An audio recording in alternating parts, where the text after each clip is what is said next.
May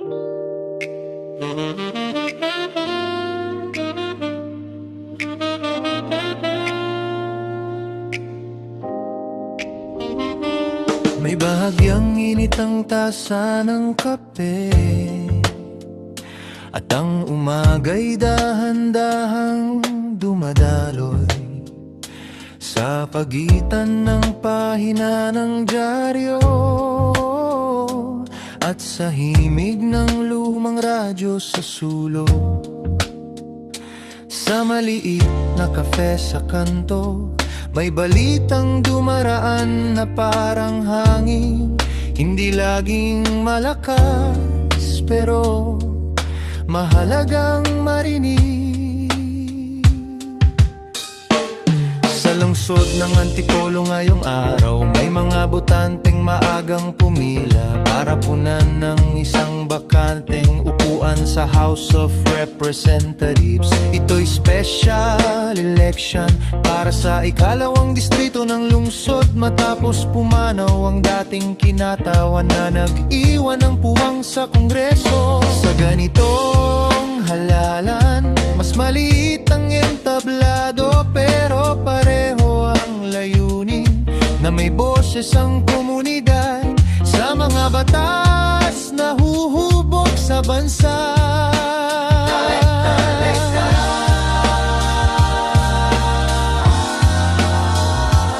Sa usapin naman ng ekonomiya, pinag-uusapan ang presyo ng kuryente. Sa pandaigdigang merkado, tumaas ang presyo ng liquefied natural gas dahil sa tensyon sa gitnang silangan at sa pagkaantala ng supply sa ilang ruta para sa Pilipinas na umaasa sa imported na enerhiya. Ito'y maaaring magdulot ng dagdag sa singil ng kuryente, kaya pinag-aaralan ng pamahalaan ng mga pansamantalang hakbang upang mapagaan ang epekto sa mga tahanan at negosyo. Kasama na rito ang pangtingin sa mas murang supply at pagpapabilis ng renewable energy project.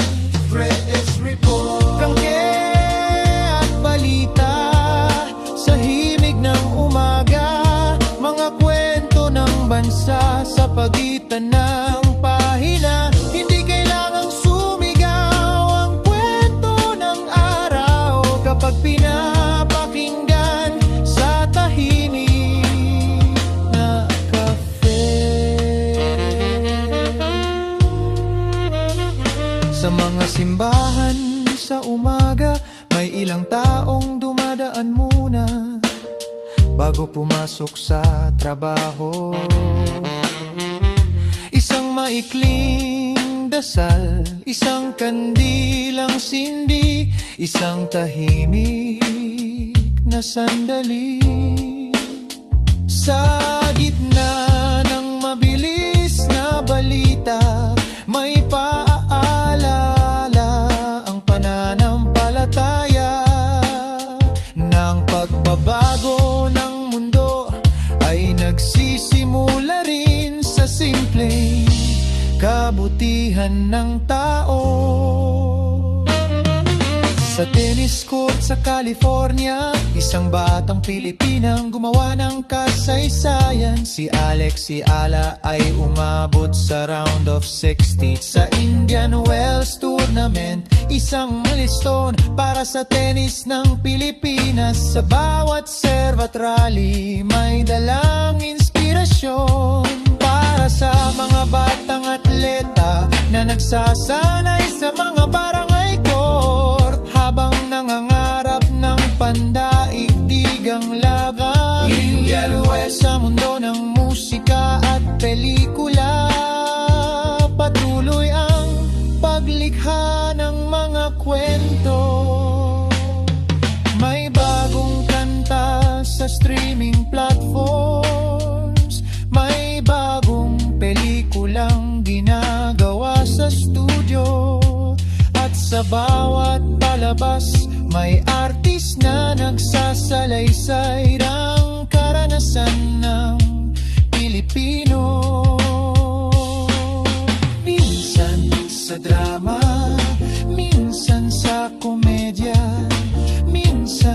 sa simpleng kanta sa radyo.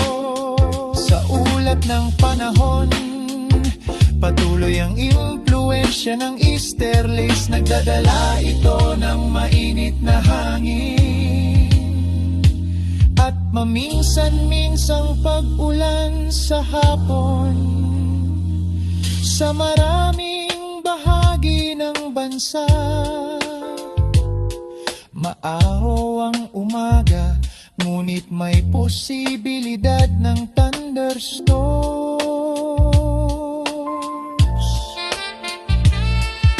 Isang paalala na kahit sa malinaw na langit, may ulap na dadaan. Sa huling bola ng kapalaran kagabi, may mga numerong hinintay ng marami.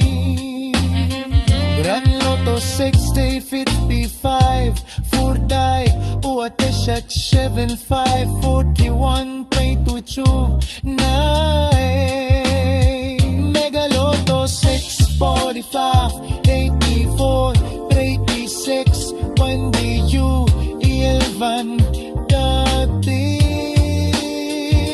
May mga tiketi kong tinignan, may mga umiling at may ngumiti. Dahil sa bawat taya, may maliit na pangarap na maaring magbago ng buhay.